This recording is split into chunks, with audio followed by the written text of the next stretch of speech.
नमस्कार, मैं हूं अंकुर। आप देख रहे हैं सत्य हिंदी। एक नजर अब तक की सुर्खियों पर। रूस के तेल सेक्टर पर पश्चिमी देशों की नई पाबंदियों के बाद भारत की निजी क्षेत्र की दिग्गज कंपनी रिलायंस इंडस्ट्रीज ने कहा है कि वो इन नए नियमों का पूरा पालन करेगी। रिलायंस ने शुक्रवार को बयान जारी कर कहा कि वो यूरोपीय संघ और अमेरिका यूके द्वारा लगाए गए नए प्रतिबंधों के प्रभावों और कंप्लायंस जरूरतों का अध्ययन कर रही है। कंपनी ने साफ कहा, अगर इस मामले पर भारत सरकार से कोई दिशा निर्देश मिलता है तो हम उसका पूरी तरह पालन करेंगे। बता दें, रिलायंस इस समय भारत की सबसे बड़ी कंपनी है जो रूस से कच्चा तेल खरीदती है और साथ ही सबसे बड़ी पेट्रोलियम निर्यातक भी है। कंपनी ने कहा कि वो यूरोपीय संघ के दिशा निर्देशों के अनुसार ही यूरोप को पेट्रोलियम उत्पादों का निर्यात करेगी। रिलायंस के प्रवक्ता ने बयान में कहा कि हम भारत सरकार के निर्देशों का पालन करेंगे और हमेशा की तरह भारत की ऊर्जा सुरक्षा सुनिश्चित करने के लिए प्रतिबद्ध हैं। भारत अमेरिका व्यापार वार्ता अब अपने अंतिम चरण में पहुंचती हुई दिखाई दे रही है। सूत्रों के मुताबिक दोनों देशों के अधिकारी अब समझौते के ड्राफ्ट यानी टेक्स्ट की भाषा पर काम शुरू कर चुके हैं। हालांकि किसी भी अंतिम घोषणा से पहले दोनों देशों के बीच राजनीतिक सहमति जरूरी होगी। शुक्रवार को बर्लिन में आयोजित एक सम्मेलन के दौरान केंद्रीय वाणिज्य मंत्री पीयूष गोयल ने इस पर स्पष्ट संदेश दिया। उन्होंने कहा कि भारत किसी भी डील को डेडलाइन को दबाव में नहीं करता और न ही किसी बंदूक की नोक पर। गोयल ने कहा कि भारत हर समझौते को लंबे समय के हितों को ध्यान में रखकर देखता है।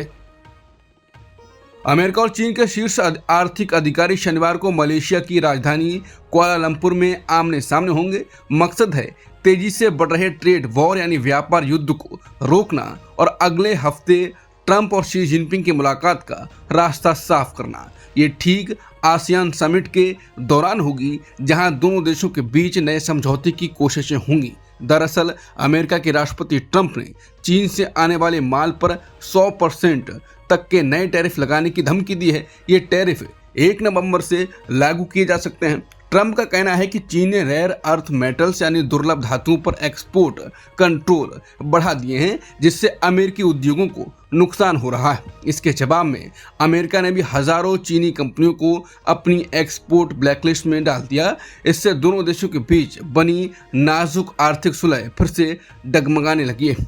अब अमेरिकी सचिव स्कॉट बेसेंट, व्यापार प्रतिनिधि जेमिसन ग्रियर और चीन के उप प्रधानमंत्री हे लीफेंग, ये तीनों नेता मिलकर कोई रास्ता निकालने की कोशिश करेंगे ताकि अगले हफ्ते दक्षिण कोरिया में होने वाले APEC सम्मेलन में ट्रंप और शी जिनपिंग की सीधी मुलाकात हो सके। माना जा रहा है उस मुलाकात में टैरिफ में राहत, टेक्नोलॉजी एक्सपोर्ट नियमों में नरमी और अमेरिकी सोयाबीन की चीन को खरीद जैसे मुद्दों पर बात हो सकती है।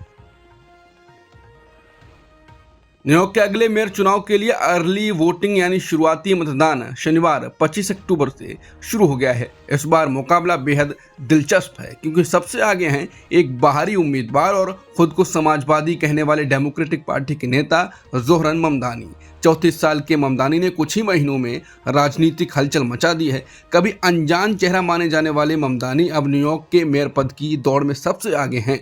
उनकी लोकप्रियता का सबसे बड़ा कारण है महंगाई और बढ़ते किराए का मुद्दा। उन्होंने वादा किया है कि वो 20 लाख न्यूयॉर्क निवासियों के लिए किराया फ्रीज करेंगे, यानी किराया नहीं बढ़ने देंगे। इस वादे ने खासकर युवा मतदाताओं को आकर्षित किया है।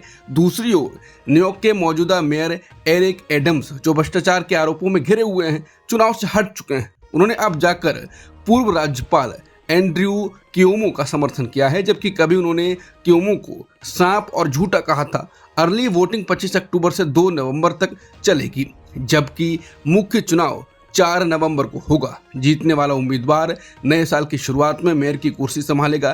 ताज़ा सर्वे के मुताबिक ममदानी को 47% समर्थन मिला है, जो क्यूमो से 18 पॉइंट आगे है। सुप्रीम कोर्ट में 6 अक्टूबर को हुई एक अजीब घटना पर अब सोमवार 27 अक्टूबर को सुनवाई होगी। दरअसल राकेश किशोर नाम के एक वकील ने CJBR गवाही पर जूता फेंकने की कोशिश की थी। अब इस मामले में सुप्रीम कोर्ट बार एसोसिएशन ने राकेश किशोर के खिलाफ क्रिमिनल कंटेम्प्ट यानी अदालत की अवमानना की कार्रवाई की मांग की। यह याचिका जस्टिस सूर्यकांत और जस्टिस जॉयमाल्या बख्शी की बेंच सुनेगी। सुप्रीम कोर्ट बार एसोसिएशन की ओर से सीनियर एडवोकेट और अध्यक्ष विकास सिंह पेश होंगे। विकास सिंह ने पहले ही अदालत में बताया था कि अटॉर्नी जनरल आर वेंकटरमणी ने इस कार्रवाई के लिए अपनी मंजूरी दे दी है। हालांकि जस्टिस सूर्यकांत ने कहा था इस घटना पर ज्यादा ध्यान देने की जरूरत नहीं है, इसे स्वाभाविक रूप से खत्म होने दिया जाए। मुख्य न्यायाधीश BR गवई ने भी इस मामले को भूल चुका अध्याय बताते हुए कहा था इस पर और न्यायिक समय खर्च करने की जरूरत नहीं है। लद्दाख के लेह जिले में 24 सितंबर को हुए हिंसक प्रदर्शन और उसमें 4 नागरिकों की मौत के मामले की जांच अब शुरू होने जा रही है। गृह मंत्रालय की ओर से गठित न्यायिक आयोग इस पूरे मामले की जांच करेगा। इस आयोग की अगुवाई जस्टिस BS चौहान करेंगे। अधिकारियों के मुताबिक जस्टिस चौहान 25 अक्टूबर से लेह में लोगों से मिलना शुरू करेंगे। ये जांच पैनल 25 से 28 अक्टूबर तक मेलोंगथांग लेह में सुनवाई करेगा। इस जांच का मकसद ये पता लगाना है कि आखिर प्रदर्शन के दौरान हिंसा कैसे भड़की और 4 लोगों की मौत किन परिस्थितियों में हुई। जम्मू कश्मीर में राज्यसभा चुनाव के नतीजे आ गए हैं। नेशनल कॉन्फ्रेंस ने 3 सीटें जीती हैं, जबकि बीजेपी ने 1 सीट पर कब्जा जमाया है। बीजेपी ने चौथी सीट पर ड्रामा भरी जीत दर्ज की। पार्टी के पास विधानसभा में 28 विधायक थे, लेकिन उसे 32 वोट मिले, यानी कुछ वोट क्रॉस वोटिंग के जरिए बीजेपी के खाते में गए। बीजेपी के प्रदेश अध्यक्ष ने चौथी सीट जीत ली।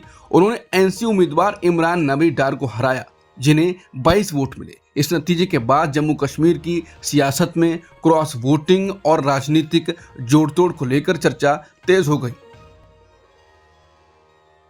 विपक्षी इंडिया गठबंधन की ओर से मुख्यमंत्री पद के उम्मीदवार घोषित होने के एक दिन बाद तेजस्वी यादव ने अपने चुनाव अभियान की शुरुआत कर दी।